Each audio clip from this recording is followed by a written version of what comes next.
each and every night around financial independence and financial literacy. Well, the first two goes. And we're starting at persistence always pays. A number of years ago, John Canary, a friend and business partner of mine, was discussing Hill's chapter on persistence with me. We both seemed to be equally impressed with the importance of this quality, as well as with the necessity of a person having it, if they were to reach any worthwhile goal. After a time and near the end of our discussion, we each agreed we would read the chapter on persistence once every day. Oops, let me wave. Once every day. And as you're coming in, you can ask questions. Just relax. If you have any questions about the reading, just put them down in the comments and I will get to those. And let's go for YouTube and TikTok. Okay, lost my page. Let me see. Here we go. Let me just start over at this part. We both seem to be equally impressed with the importance of quality, as well as with the necessity of a person having it, if they were to reach any worthwhile goal. After a time and nearing the end of our discussion, we each agreed we would read the chapter on persistence once every day for 30 days. I don't even have to ask John to find out if this exercise helped him. I know it did, and the exercise has most certainly benefited me on numerous occasions. There is an interesting story concerning John Canary, which would be very appropriate to share with you here, since the power of imagining as well as persistence. Now, when he's saying the power of imagining, he's talking about part of our higher faculties, our imagination. When we have the things called daydreaming, deja vu, that's a higher faculty. That is one of our gifts as creators from God, Allah, Buddha, whatever your definition of the creator is, universe, Mother Nature, but that is one of our gifts that we have as co creators. Although I had known John Canary for a couple of years and had talked with him on many occasions, I certainly did not know him as intimately as I do at the time of this writing. It is important that I bring this out here, as I will be referring back to it shortly. The incident I'm about to relate took place in 1971. I was living in Chicago at the time and had just completed a speaking engagement in Edmonton, Alberta, which is in Canada. And then he says, when I returned to my room, there was a telephone message for me to call John Canary in Belleville, Ontario, Canada. I returned the call, and after a couple of minutes of small talk, John said it was rather important that he meet with me, as he had something he wanted to discuss and he preferred not to go into it on the telephone. I asked John to wait while I looked over my calendar. It was, in the vernacular, packed tight.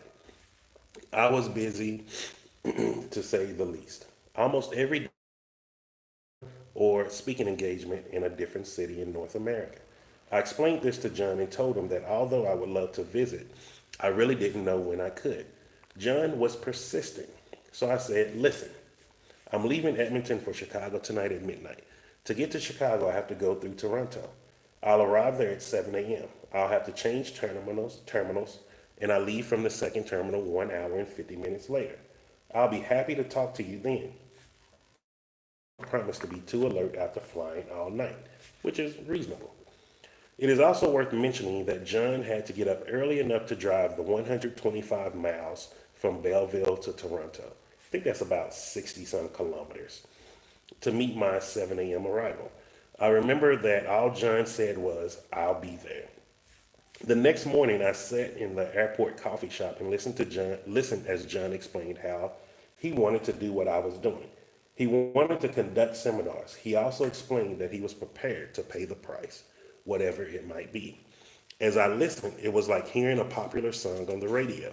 You keep hearing it over and over again. In almost every seminar I conduct, there's a man or woman in the seminar who wants to do what I am doing. I heard it in Biloxi, Mississippi, Butte, Montana, Los Angeles, New York, Moncton, and Montreal. It was an old tune. Now, here I was in Toronto with a friend who, as I have already mentioned, I did not know that well, and he was asking what he had to do. As I was listening, the same images which I had with all the others were flashing through my mind. So what he was doing there, he started thinking. Who came up to him like it is like a repeats. Everyone always says that, oh man, I want to do better, but Not everyone isn't willing to take the actions to do better and make their life better. What most people are saying when they say I want better, they're saying, "Can you give me and can you make my life better?" That's what they're really asking for. Most people are not saying that they want to actually sacrifice and do it. Because like John, just at the beginning, he had to sacrifice getting up early in the morning and driving to another city just to meet up with Bob at this time. So like to get whatever you want, you must always sacrifice something. It comes for free. And then he said, as I was listening, the same image which I had with all the others were flashing through my mind. I was remembering all the traveling and the fear of standing up and speaking in a large hotel ballroom, crowded with people who wanted you to get them excited, but who were mentally putting you on trial at the same time, thinking, does this guy know what he is talking about? In many situations, such as a sales convention, you had 40 minutes from beginning to end in which to build rapport with a few hundred strangers and get them excited about themselves. The years of staying up nights, reading and studying, the years of learning by attending seminars all over the continent, the years of working for next to nothing to prepare oneself to hold the attention of a group of people all day in a seminar. These were the images racing across my mind. It had taken me 11 years to get to that point. So, what Bob is saying here, when John asked him that question, and John wanted to know what you have to do, he was going through his mind and looking like, what did it take for me to get here? And what it took for Bob to actually get to where he was and to understand understand his level of understanding, it took a lot of sacrifice. The sacrifice of studying. He left his multi-million dollar company to go work for I can't remember his name right now. I'll get back to you on that. Earl Nightingale. Earl Nightingale. The Nightingale Conrad Corporation, I believe that was the name of it. But he went to earn a lesser salary when he had his own business, making the multi-million dollars a year. And he sacrificed that. He sacrificed the nights of studying. He sacrificed his time going to seminars. Like even with me, this October, I'm going to be going to Corpus Vicers, the Viking, his firewalk in Johannesburg.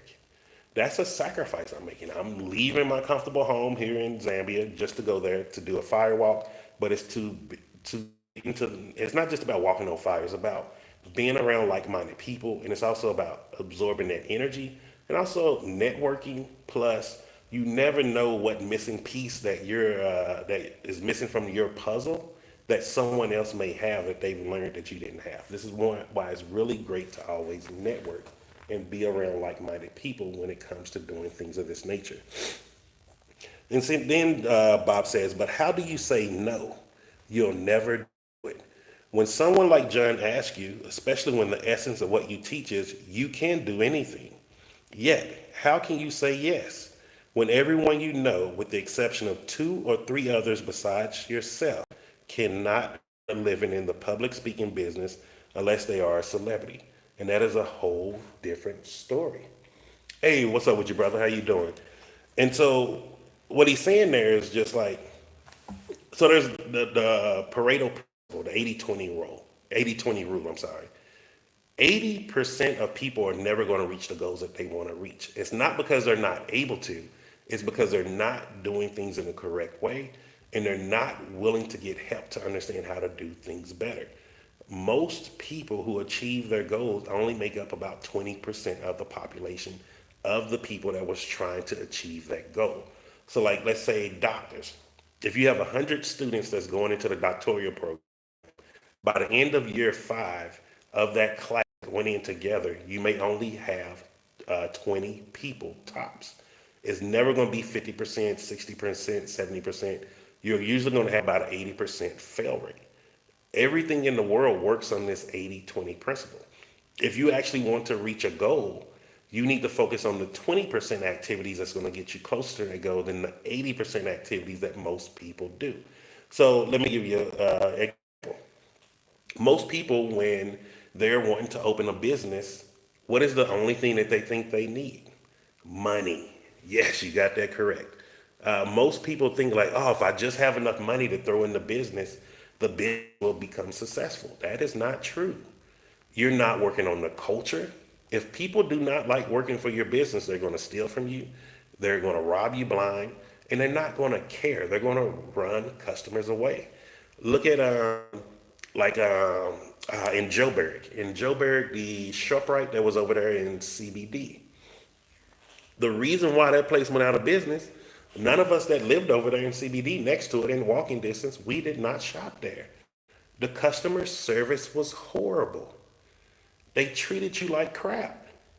And then when the store closed down, guess what? People were crying. People were sad. Oh, poor is me. What am I gonna do about my job? They didn't think about that beforehand. Like no one wants to be at a place where they're not appreciated. And that's a multi-million dollar corporation. If they couldn't make it, what make you think just any average Joe on the street is going to be able to just be successful at business if they're not understanding the skills that make business successful? If you have happy customers, people who are happy and excited to come to work, guess what they're going to do? They're always letting people know exactly where they work. They're always telling you about how fun they're having. They're happy about being paid on time. These are just simple things. These little three things right here can make a business be successful in the long run, especially in the age of social media. Imagine if you have your employees in your business all are marketing for you free to their friends and family and other people on their social media networks. If the average person may be connected to about 300 people, three people, that's 900 people that you potentially have your business in front of, and you didn't do anything but treat them right. And it's called culture. But how many people teach culture? If you went and had got an MBA or your MBA, did they teach you about culture? How to actually build culture in your business? See, Big J said that's true. I've experienced that myself. Like, it's nothing new. All of these books that I'm telling you about is the books to teaching you about how to actually achieve the goals that you want to achieve. It's not difficult, but it is going to take some sacrifice. It is going to take learning to change, growing, and becoming a bigger person and a better person. But who you are right now was able to achieve the goals that you be at, you wouldn't be where you're at right now. You would already be at that goal that you want to achieve. You must always become it. Before an athlete can become a gold medalist, a bronze medalist, they have to train.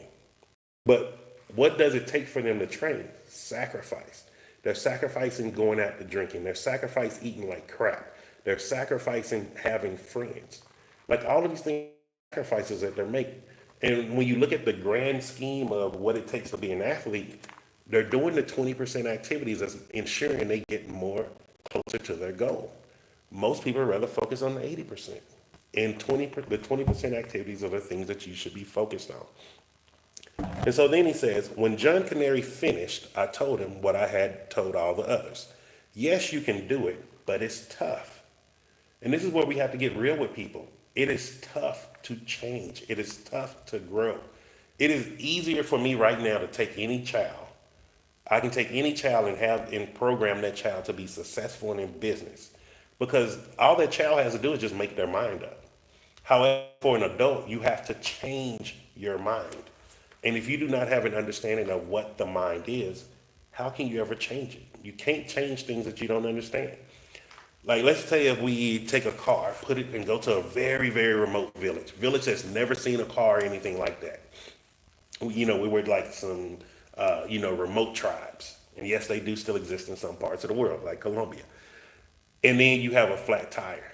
And then you go ask one of the villagers, hey, change the tire for me. They're not going to know what to do. They don't even know what that tire is. They don't understand this machine. And the same thing is for when we're actually doing goals. We have to understand. We have to increase our awareness and knowledge of what it is that we want to obtain. Once you increase your awareness and your knowledge, then you can start making the right actions, taking the right steps. Most people just move blindly, and I'm guilty of it too. I've done it before. Like I'm gonna give you an example at the end of this when I finish reading. And he says, make sure you understand that John, it's tough. You will have to do a tremendous amount of studying because you not only have to know what to say, but you must also have the answers to 1,001 questions arising as a result of what you say. Some of the questions will come from professional people, medical doctors, engineers, and lawyers, who, in most cases, know what they are talking about. So you not only have to be right, but confident as well, or you will be discredited with your entire audience, and that only has to happen a couple of times, and you're out of business. Like if someone's trying to teach you something and they don't know what they're saying, or you catching them up in lies and things, you're not going to keep listening to that person much more. Look at Umar Johnson. He's a prime example of that. And then he says, not only have to study these ideas, but you must use them as well, or there will be no conviction in your talks. Not to mention the fact that you will be a walking physical contradiction to what you teach. It is next to impossible, for example, to have a teaching health. You must develop showmanship and voice control, and on it goes. In short, John, for everyone who makes it, 1,000 fail miserably. Sad. This is really sad. A lot of people do fail at their goals in life. Most of them actually quit right a little too soon before it's actually time for them to succeed. And hey, how you doing, Victoria? What part of Zambia are you in? And then the other people, they just don't actually take the steps and do what they need to do to actually reach their goal. That's just the truth. Most people never do it. Take something such as network marketing.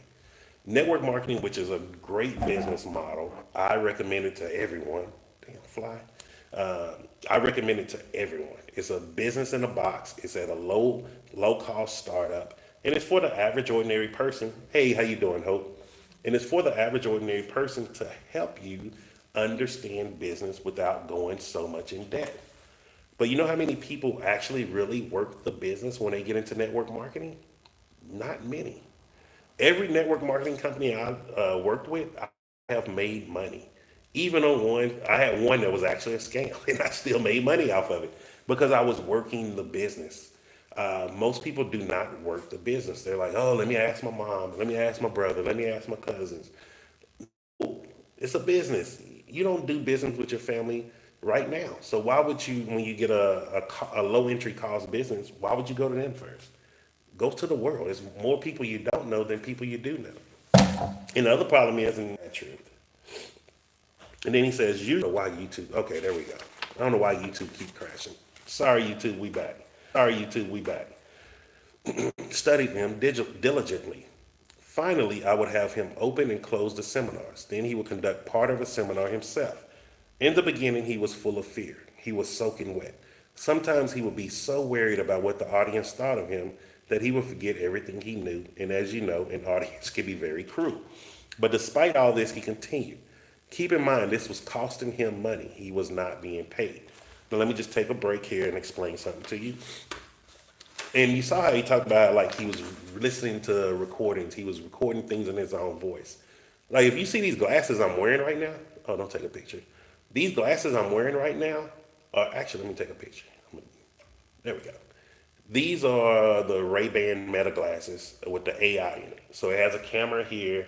I literally just took a picture that I'm gonna put up showing like behind the scenes of doing a live video while I'm in the middle of load shedding.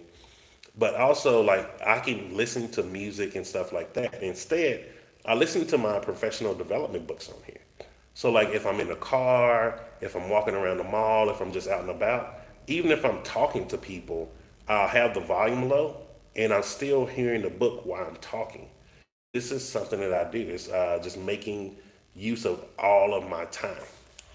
And it's a great way to do it. John Canary had built an image of himself doing what I was doing, and he would not quit. Yep, here we go. He was persistent and it worked. It always has and always will. Today, he has earned the respect of many of the world's largest corporations. He has spoken in almost every major city in North America. He has also earned more in one day than he was earning in a year when I first met him. That is what persistence does. When you become so irreplaceable in the thing that you know, you will earn more money than you could ever imagine. day or a few days than what you earn.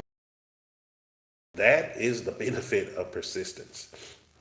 So if someone with numerous degrees after their name tells you image making and persistence don't work, just look John Canary up and ask him. He will tell you, I know you can do it because I did. Philip Nicola, a minister in Santa Ana, California, preached a sermon on a similar idea one Sunday that I was fortunate enough to hear while I was living there. He said, keep your mind on a higher image rather than a lower concern. I realize that it's not always an easy thing to do, but it sure pays great dividends for the person who develops the mental strength to do it. And that is what it takes, mental strength. This is one of the things that school robbed from us.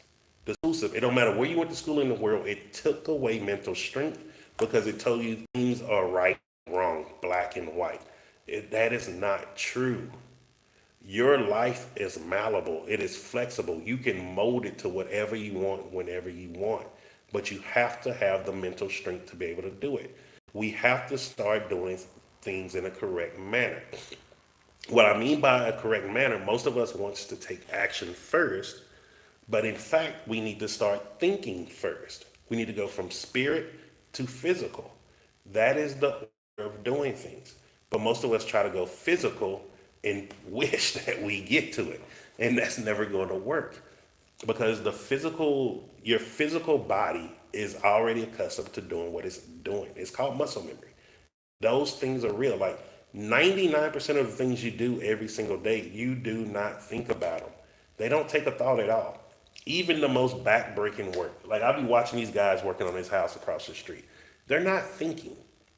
The house, they already have the designs. They can just look at the paper and they're just doing remedial work. They're not thinking at all.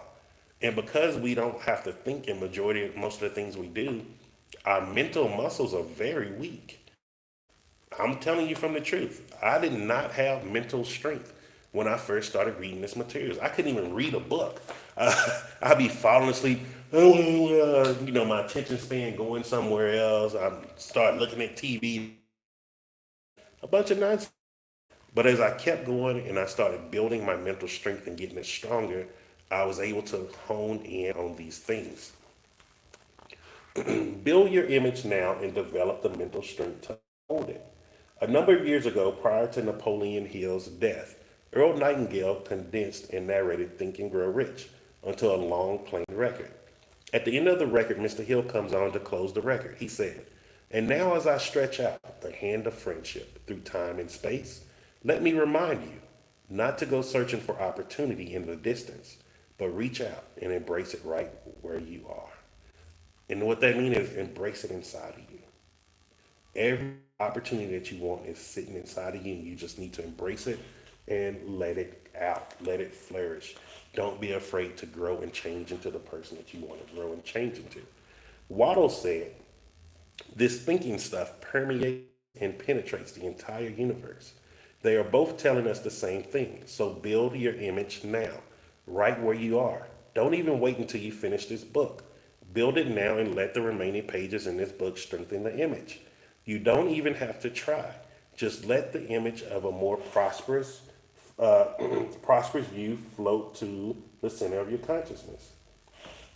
It's already here, so let it appear. For many years now, I have been very aware of the power that flows through you to accomplish good in your life.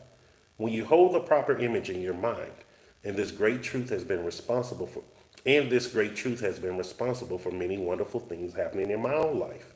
Moreover, I have also seen numerous examples of what a proper image will do in the lives of other people.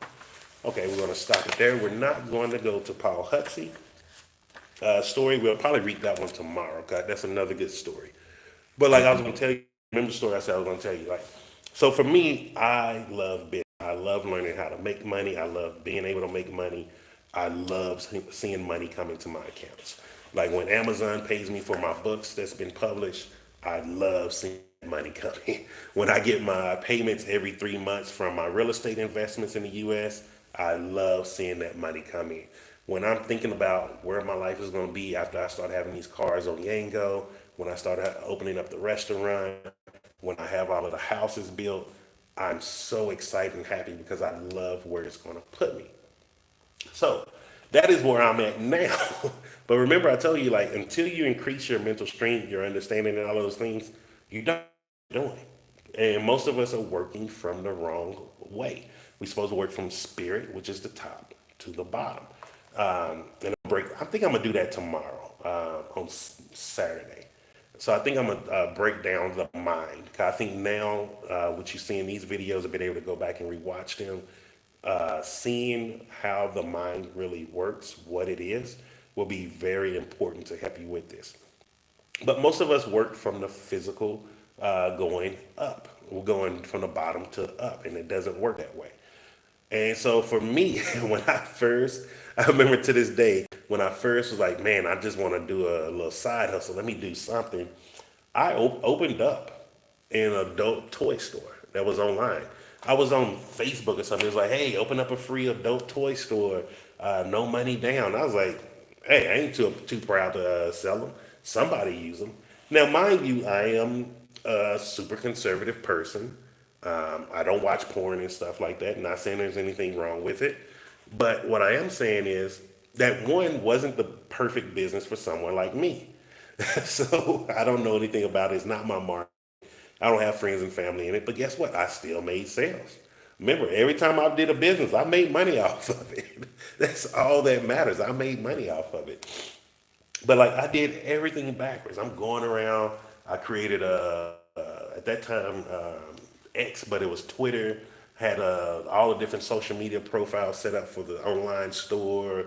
I'm following all the adult entertainers and all of this. I'm spamming everybody's comment section pages.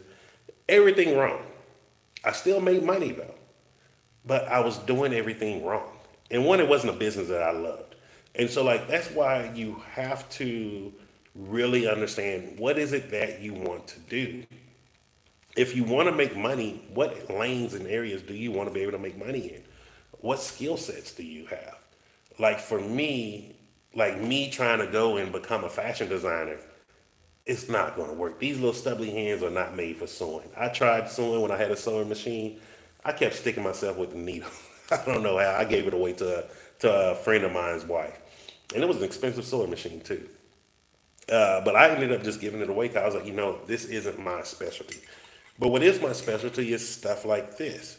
Like I really do love learning about psychology. I love learning about money. I love learning about the systems of money.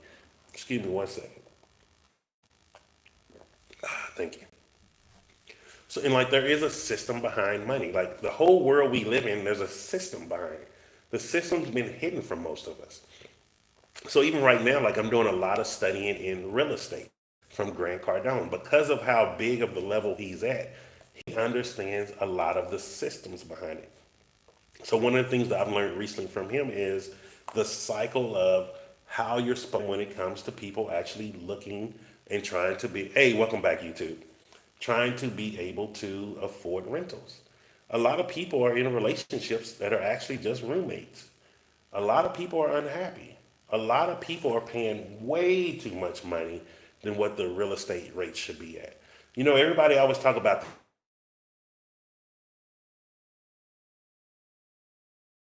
that.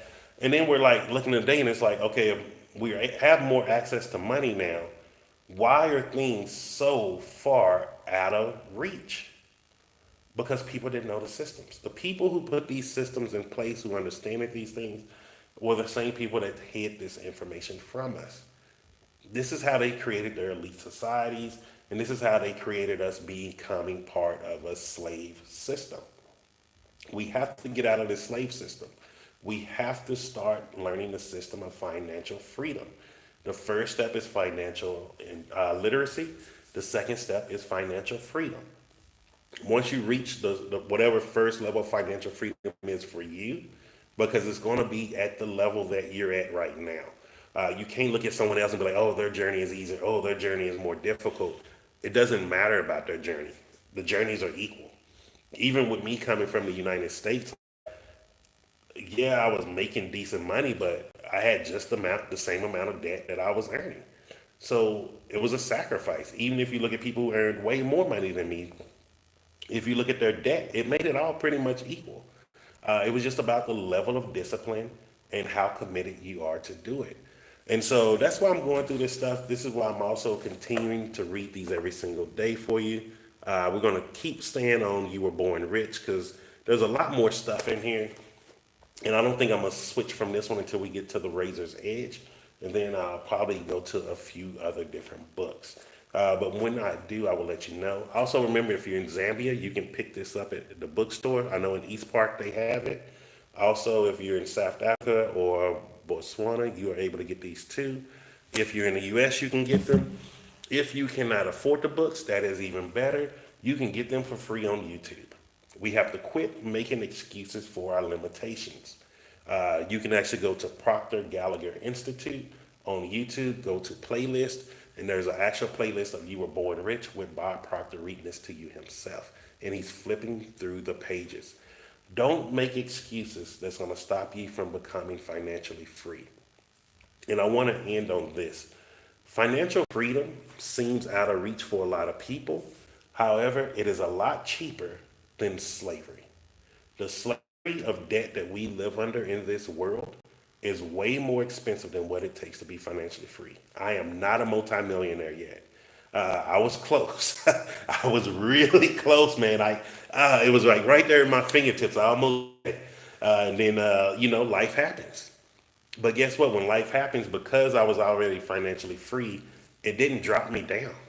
I was still able to travel. I was still able to move around the world. I was still able to live my life. That is the beauty of financial freedom. And I'm not a millionaire. I'm now resettling in Zambia. I'm starting over again from scratch. And I'm taking you along this journey. And I'm telling you this because so many people think like, oh, you're coming from America. It was easy. No, it sucked. Life sucked. Growing up in the hood. It sucked growing up in violence. It sucked seeing all of the drugs and nonsense. Uh, you know, I don't even know if I can say this, but like seeing my uncles uh, actively using street drugs, that wasn't a pretty thing. I actually felt a lot of danger growing up. I didn't feel safe at all. It was one of the reasons I went to the military. 'Cause I just wanted to get far away from there. Because I was like, man, somewhere else in the world has to be better. And the truth is, everywhere in the world has their own set of problems. Every families have their own set of problems. But you have the ability to change your life. And when I stopped being afraid and I was able to be bold and live in my light and say, this is where I want my life to be, I'm not ashamed of it. You can judge me. You can say I'm trying to act white. You can say I'm trying to be bougie. But this is my life. I don't owe you anything. And please remember, this is your life. You don't owe anyone anything. The only person you owe something to is yourself. You owe yourself to do the best at this. You only get one shot, man. Even if you reincarnate, if you believe in reincarnation, like you're not coming back at this same exact time, same exact family, same exact situations. So you still only have one shot at this life. People who really want to learn this information, who really want to take control of their lives and don't want to blame other people on whatever may have them set back. Um, I can tell you from experience, once I stopped making excuses and I started taking my life in control, my life changed, man. And I'm living a pretty nice life right now. No, don't mean there's no stressful times and things like that, but I live a pretty good life. I'm not stressed. I have not been stressed on money for oh man, I don't think I've been stressed over money for about 7 years now, maybe. Yeah, I think 7 years. I think the last time I was really stressed was when my brother passed away, and I ended up flying back to the United States, which was expensive. Staying there for a month, which was expensive. Dealing with people's attitudes, which was expensive. All of those things, and that was it, man. I haven't, and I'm talking about. Hey, how you doing, Sophia? And I'm talking about as someone who came from. I didn't know how to budget. I didn't understand money. I used to have payday loans because I didn't know how to manage my money that I was earning. I used to have car title loans.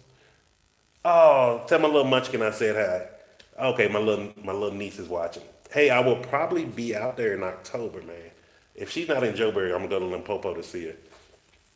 And yeah, I had car title loans, which people, you wouldn't believe it, man. I remember I was so embarrassed when my mom and I both had car title loans out at the same place. That's when I was like, yo, this is a generational curse. This has to stop. And I just couldn't do it anymore. And I was like, I have to change my life. And when I started doing that, I changed my life. It didn't happen overnight. It didn't happen easily. Yes, I was kicking and screaming long parts of the way, but it was worth it. Like I tell you, like when I first, like I have a little piggy bank down here under my table. But when I first started saving, I used to take duct tape, electric tape, anything I could get. I wrap it around, wrap it around, wrap it around. I didn't trust myself, yo. I had zero faith in myself with money. I wasn't disciplined. I had no understanding of how to utilize money, and I didn't understand you you discipline yourself for today for a better life tomorrow. But after I did that for a year of saving, I only had enough big enough slit in there to put the money in there that I was supposed to put in there, and I would have to mark it off. After I did that, I paid for a cruise. It was my first cruise that I ever went on, and it changed my life.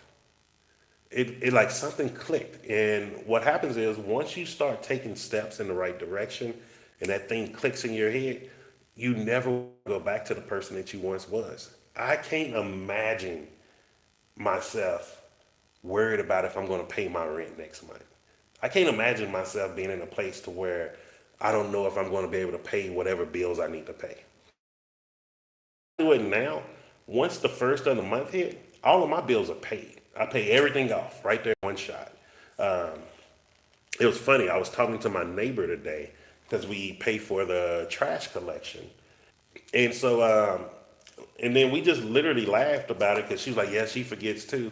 Um, but that's how it is, man. Like when the first of the month come, I pay all my bills, and then I can do whatever else I want for the rest of the month. That's how I'll be like, oh, do I want to travel somewhere? Do I want to go look at a piece of land? Do I want to just set some money aside for a car? All of those different things, that's expenses, and it's going to catch up with your money. Expenses, and it's going to catch up with your money. Like, and I'm gonna end on this last story. My whole always felt like if only I start making 100,000 US dollars a year, my life is gonna be great. I'm gonna live like a millionaire. When I finally learned how to budget and I saw that I was making well over 100,000 US dollars a year, I looked around and I was like, yo, this shit sucks. Like, this is it. And I said that to myself too. Like, this is all I have to show for it. I'm stressed out. I'm still kind of paycheck to paycheck. I'm hoping things don't happen. I'm worried about Murphy's Law. And I was like, yo, this ain't cool. I thought my life was going to change. Hey, how you doing, Davina? And it didn't change. It wasn't earning the money. So I was like, I was spending more money on nonsense. I used to spend 300 US dollars a month on excuse me, I'm sorry. I have my little nieces watching. I used to spend 300 US dollars a month on some cheese. Cheese. I'm like, yo, I could have bought a cow and made my own cheese from scratch. Like, you learn from my experience. Don't make the mistakes I made. Like, it's so much easier. Yes, it is insane. It is very much insane.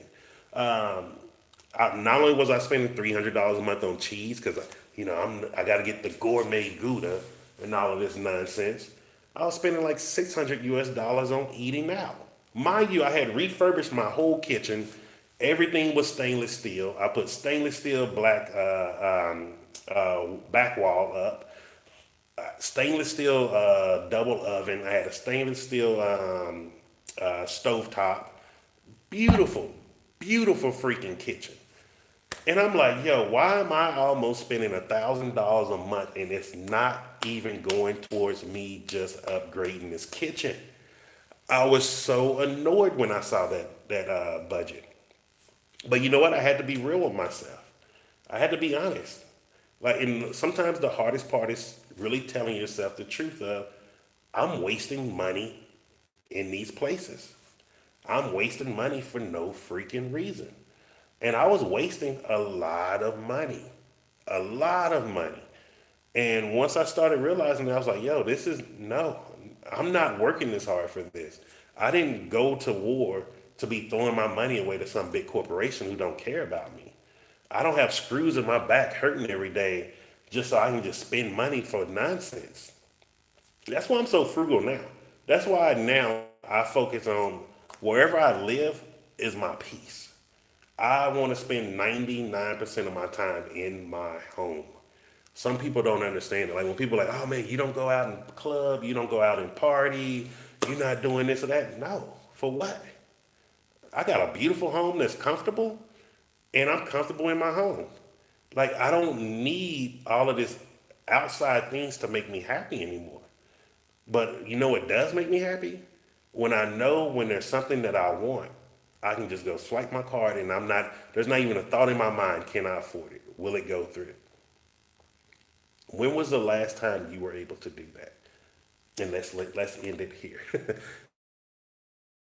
Before you go to bed tonight. When was the last time you were able to just go somewhere, buy whatever you want, and you did not even think about the price or if you had the money to cover it? Come through, they may actually come through a dream. It may come through just a feeling that you have in the morning. Yeah, see, it is crazy. It is very crazy, but we're not taught to ask these questions. I remember, I remember when I used to go to Ross, which was like a discount store, and I'm like, okay, I got a budget enough for this, and then I swipe the card, and I remember one day my card declined.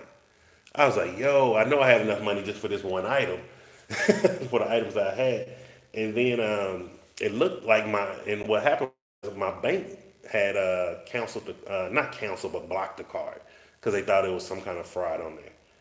And then I was like, man, I don't like this feeling. I had no other backup cards. I didn't have a credit card that I could use. Nothing, because all my credit cards was maxed out on debt. And I was just like, I don't want to live like this anymore. I don't like this feeling. And now when I go to places, I don't think about the prices. I know I have money in my account. Only thing that I may do that's wrong, well, not wrong, but I may do because I forget sometimes to move money over. But that's a whole different strategy. As if you're going to become an expat in another country, you just never keep all your money in one account. You put just enough in one account, just in case your account get hacked or something like that. But that's a whole nother story, and that's for expats. Um, but let's just end it here. I appreciate everyone that hopped on. Appreciate you, YouTube. Appreciate you, TikTok. Let me see. I think tomorrow's Saturday. I think I'm gonna do it live in the morning because I want to test and see how my connection is and see if YouTube is gonna act up a little better. But we're gonna be continue this. We're gonna keep staying. No, morning we're doing. I'm gonna explain the mind. I'm gonna tell you exactly what the mind is, show it to you, and show you ways to hack into your mind to start getting everything that you want right now. Once you actually understand that fully and completely, you will start seeing anything that you want is within reach. It doesn't matter about how much money you have or don't have. It doesn't matter about how much education you have or don't have. And it doesn't even matter if you're male or female, where you're from. Like, do not think you need to be in America to get the results from these things. Do not think you need to have my accent. Do not think you have to know all this stuff that I know completely. But once you understand your mind, you will understand exactly how to do one of the most important things, and it comes from this quote. The illiterate of the 21st century will be those who cannot read and who will not be, sorry, the illiterate of the 21st century will not be those who cannot read and write. It will be those who cannot learn, unlearn, and relearn. You cannot learn, unlearn, and relearn if you do not understand your mind. All of our minds have been programmed from school. It doesn't matter where you went to school at, your programming is the exact same. And that programming is to make you function off of your senses and not off your higher faculties. Even most teachers do not understand what higher faculties are. This is why this is very important. I know I get a lot of kickback because I'm anti-school, but it's not that I'm anti-school, I'm anti-miseducation. We need to start educating ourselves correctly, and we definitely need to start educating our kids correctly. They are the future generation. We cannot afford to keep these horrible mindsets to keep going any longer. We have to stop them as a community, and we have to stop them as a culture. And so that's what we're going to go over in the morning. I'm going to do that around 8 o'clock in the morning. Hey, what's up with you, Maurice? How you doing, brother? Appreciate you hopping on. So we'll be doing over the mind in the morning. Don't make fun of my drawings. It'll be 8 in the morning, my time here in Africa. So make sure you catch on. And also, if you're on TikTok and you do not get to catch the videos live, you can always hop over to YouTube at Jason Chaney 777, and you can actually catch all of the recordings on YouTube also. They're all backed up there. I don't change or edit anything, so it's all there for you. And so we're going to end it here, and just remember this: I am Jason, and success is simple once you know how.